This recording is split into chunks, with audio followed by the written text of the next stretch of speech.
Hello and welcome to the Purpose Rwanda show with me, Irma Ihumuri, your host on KC2. What is my purpose? This is a question we often ask ourselves. I do believe that there is a purpose for all of us and that every human being has something unique to offer. I am excited today. We are going to discuss about a very important topic, a topic dear to my heart, understanding the purpose of your life. Our guest today is a remarkable leader, an award-winning individual. He is amazing, I promise you guys. For the past decade, he has been in the work of genocide prevention, the genocide against the Tutsi, and youth empowerment. He was one of the founders of PLP, Peace and Love Proclaimers, Youth for a Change, and he is the founder of I Debate Rwanda, the famous I Debate Rwanda. So, ladies and gentlemen, allow me to welcome on the show Michel HABINEZA as our guest today. Welcome to the Purpose Rwanda show. Thank you very much, Irma. I'm very excited to be here. It's an honor to have you, and you are not easy to get. My apologies. I'm always too busy doing a whole lot of things. I know. Yes. Yeah, but when I thought about purpose, you are the first person that came to my mind, because I was like, you have been doing a lot, and at a very young age. I know of PLP, I know of I Debate. Please tell me more. How did you start everything? So, first of all, I'd like to say that I was very lucky in a sense that I feel like I found what makes my heart move. I think I found my purpose quite young. So a little bit before, just to give you context, is, grew up in a family where we didn't have a lot of issues. And then as you get older, and in my teen years, one of the questions that I asked myself, it's like, what am I doing with my life? I'm supposed to have, I've seen the good life, but there's something that was missing. And I read a book by Rick Warren called Purpose Driven Life. And I read it in 2 days. You're supposed to read it in 40 days. I read it in 2 days. And then from there, I was like, I want my life to matter. I want to make a difference with my life. I want that when all is said and done, you say, well done, good and faithful servant. So from there, I met with a few friends, and we were passionate about many things. And we said, what if we start a youth organization? And then we were all 19, so I was 19 years old. Wow. And so we started PLP. Honestly, when I think of it, I was like, there was just sheer passion and nothing else. And so we started when we were 19. We're a group of about 7 people. Yeah. And I was the first president, and just setting up the organization, not knowing what I'm doing, but just learning. But it gave me a deep sense of purpose and a deep sense of passion, feeling like I'm doing something that matters and I'm making a difference. And like we say, that was about 14 years ago. Time just flies. But yeah, so it was 14 years ago. And then about 9 years ago, I also started I Debate, which I think was a sequence to that. But that was honestly like it was just us looking for, something to do that is meaningful. Yeah. So for me, I'm curious to know, how did you, you were young, you were a teenager, how did you see it, and was there any moment, was there anything that happened to you to make you feel like, I want more, I really want my life to matter? You had a special encounter, you heard, was it the book only? No, it was a series of different things, I'll tell you. I mean, there was the book, there was also a fact that I had just become a Christian, and one of the things I said, it's like, I don't want to be those boring Christians. I really want to be the ones that, when the Bible talks about what you do unto the least of these, you have done unto me. Right. And then also there was a series where I had made friends with some street kids, and they opened my eyes to a reality that I didn't know. I lived in Nyarutarama. I went to school in Green Hills. My world was very small. Yes. And in my world, I had everything that, that we're coming from pretty well-off family. But then there it was, when they opened my eyes, I saw well, all of that is meaningless. Like, the pursuit of things, the pursuit of pleasures, and the pursuit of all of that, for me, it was meaningless. And then all of a sudden, it's like, well, what if I did something meaningful for these kids? And when I met them, honestly, it changed my life. And we paid for, in the first years of PLP, we paid for their schooling, and they started school. And nothing makes me happier than now, all of them are finished school. Some of them have kids and they're married. So it was just a series of different things that were happening all at the same time that just birthed all of this. Wow. So we're talking about understanding the purpose of your life. I want to know your definition of purpose. How do you define purpose? It's the why of our existence, is why are we here? Everyone asks themselves that question, because what purpose is there's something about you, your history, your talents, your background, all of it that converges towards a mission that only you can accomplish. Wow. And I think that's what purpose is it's God, in my opinion, God taking all the threads in your life and weaving them together to create something that is meaningful and changes other people's lives. And purpose is not a career, right? It's not, people say, my purpose is to be rich. No, that's not. A purpose is always connected towards a service that you do to humanity. So it is the why of our existence, and it's also the bringing together of all of who we are to serve a certain mission. Wow, Yeah. wow. I am already inspired. We are here on the show, the Purpose Rwanda show. I am in a conversation, a very interesting conversation, if you just joined us. I am with Michel, HABINEZA, and we are talking about understanding the purpose of your life. So there's a famous quote, I don't know exactly who said that, because in most cases they write unknown, that says there are the two most important days in your life. It is the day that you were born and the day that you know why. And you just say that the purpose of our life is the why of your life. Yeah. So I want to know, do I wake up one morning and I'll be like, this is the why of my life? Or do I go through a process? Should I sit somewhere and be like, I will wait until I discover the why of my life? So if I haven't discovered the why of my life, I would just do anything, or I would do nothing, Yeah. So tell me, how can you guide someone to reach to that point of discovering the purpose of their lives? Well, I think that one of the things that most people do is, they're like, everyone is like, well, I'm just trying to wait for the purpose of my life, and as if it's going to be revealed. But the reality is that it is only through looking backwards that you see a thread, that you see some sort of sequence that shows you a little bit more on, the seasons and threads of your life, right? So it is, and I think it was Steve Jobs that says, that it's only by looking backwards that it makes sense. And some of it has to do with, a mixture of your talent, your history, where you were born, the time you were born. All of that is, a thread. And the reality is it's slowly, it's almost like wearing glasses and focusing. So it starts blurry, but then as you go with time, it starts making sense. As you go with time, it starts making sense. And one of the ways is just being faithful with what's in front of you. What can I do right now that sometimes doesn't make sense? Like, what can I do right now? And then in the next few years, that will make more sense. But it's about being faithful to the present and doing what we see in front. And then through that, you're going to start seeing a pattern. You're going to see a pattern. And the other thing too is ask your friends. Always say, ask your friends a question of what has always been true about me, right? Because sometimes we don't see ourselves, but it is those who are closest to us, who love us, who can tell us and say, well, actually, this is where I think you do this amazingly.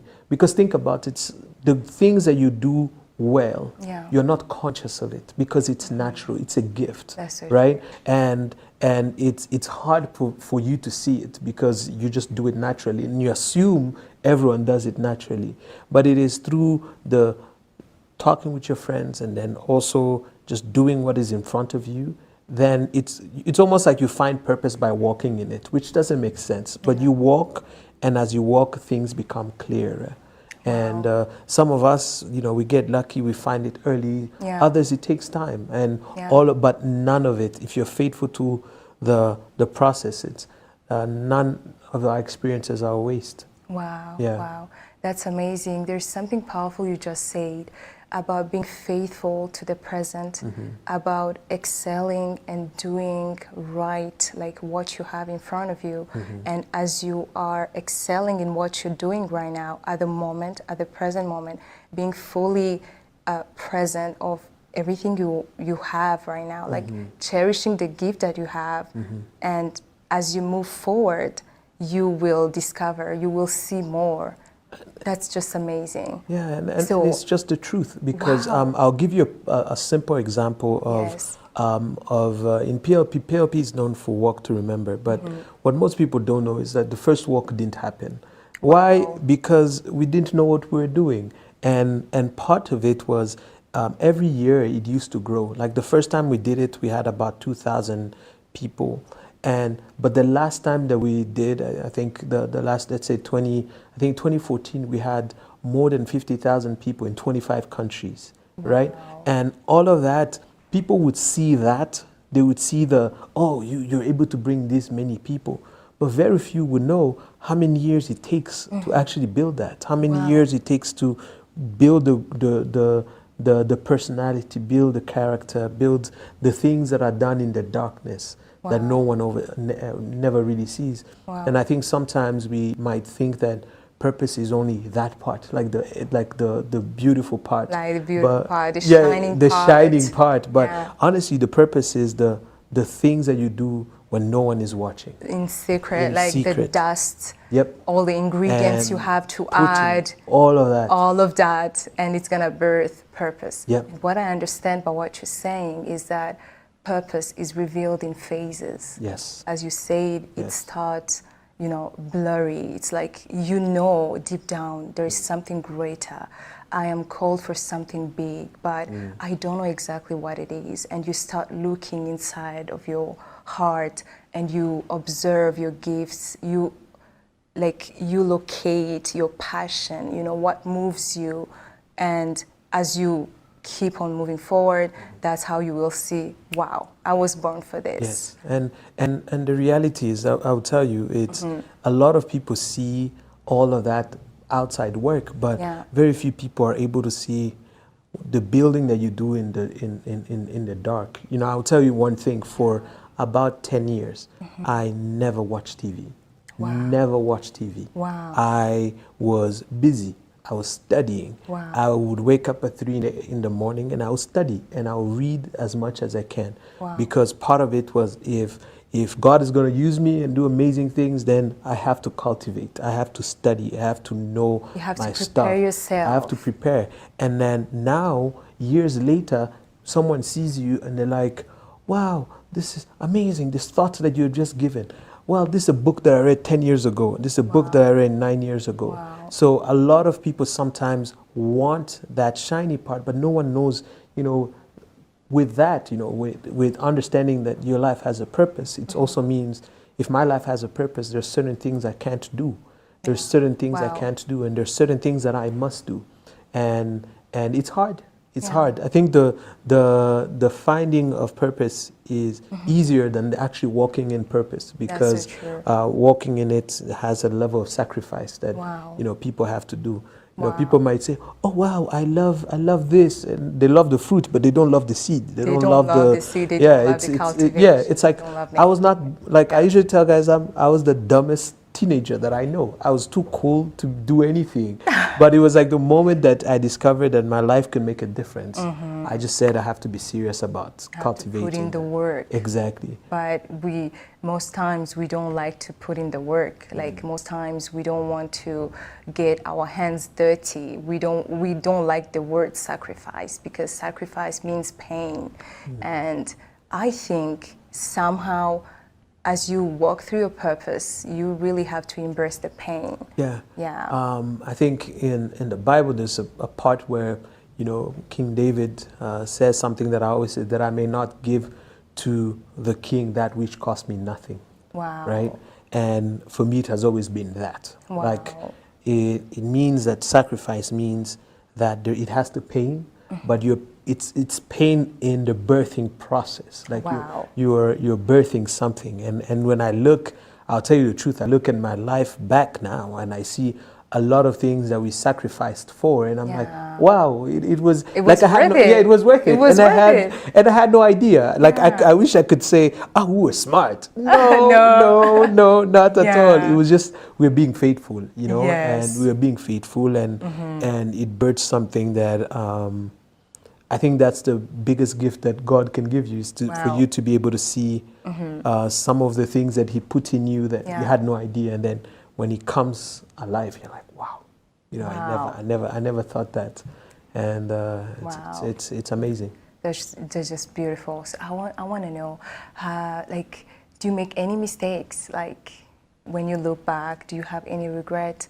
Did you make any mistake, like, on the way finding your purpose? A lot of mistakes, a lot of mistakes, and I think the good thing about a lot of those mistakes is that they humble you. You know, they humble you. It makes you see that you're not the master. You're not, you know. I always think one of my favorite songs is Lecrae's song called Background, and it says that, you know, sometimes I'm scared of taking control because I know I'll do mistakes, but part of it is learning how to forgive yourself and ask for forgiveness.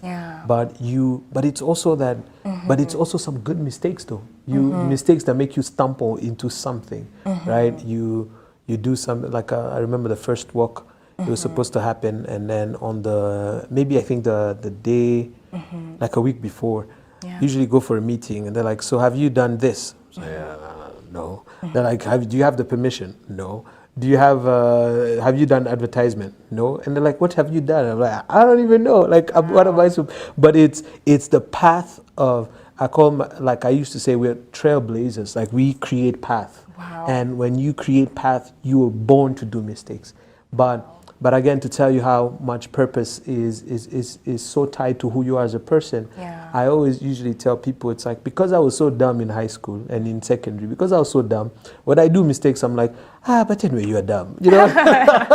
Just so to encourage yourself. No, it's also, you know, being able to say, well, you know, like it's, for me, it's when the good things happen, I'm surprised, you know, it's like, hey, what happened? You know, but when other things happen, I'm like, I've learned, and part of it again is to see the process. Is because I was so used to doing badly in class, I never take any failure to heart.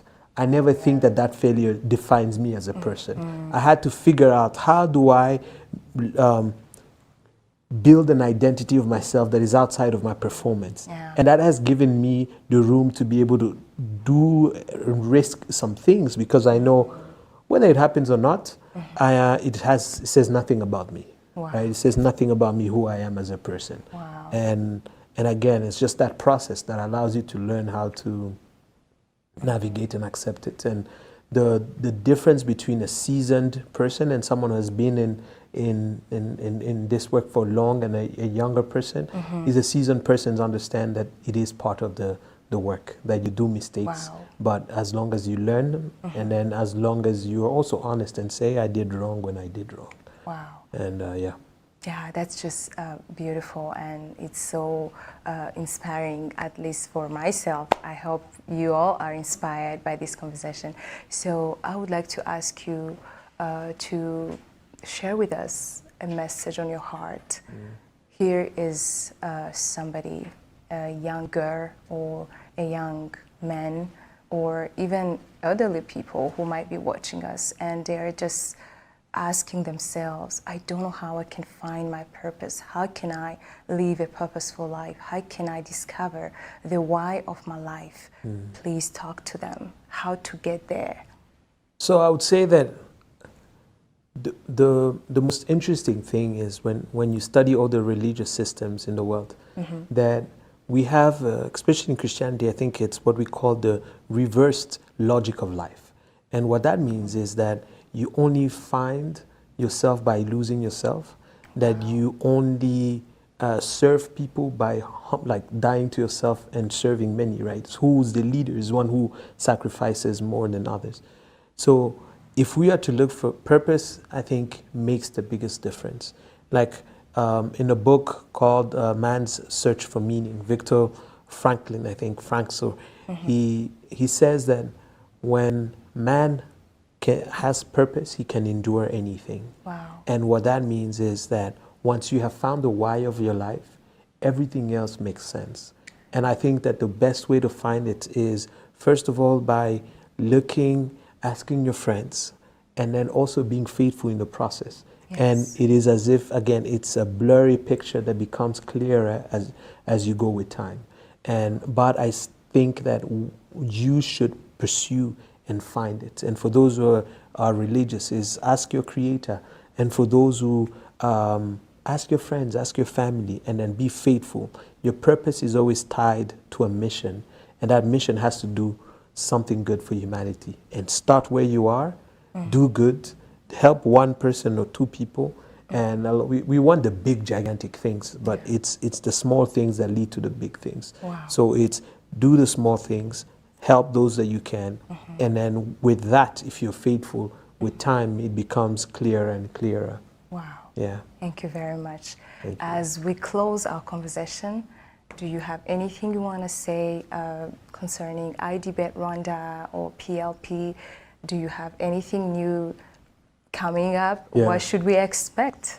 Some really exciting things. IDBET, we are finally going to do a national program. So Wow. we have been working with 35 schools in Kigali and a few other from outside. But starting there, we are going to be in 115 schools. Wow. And I would say again, we are definitely building world-class debaters, world-class thinkers. Wow. And I'm excited. And anyone who wants to, see what we do, watch us on YouTube, on our website.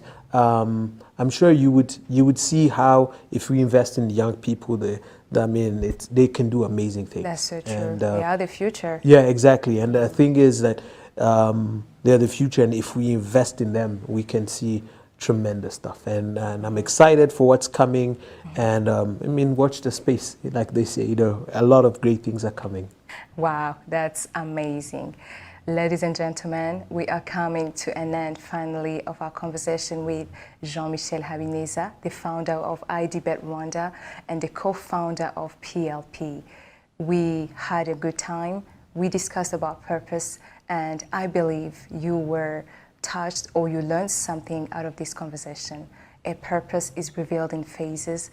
Be faithful where you are, stay true to the process, and for sure you will get there, and something beautiful will come out of your life. You are special, you are amazing, you were made uniquely by your Creator.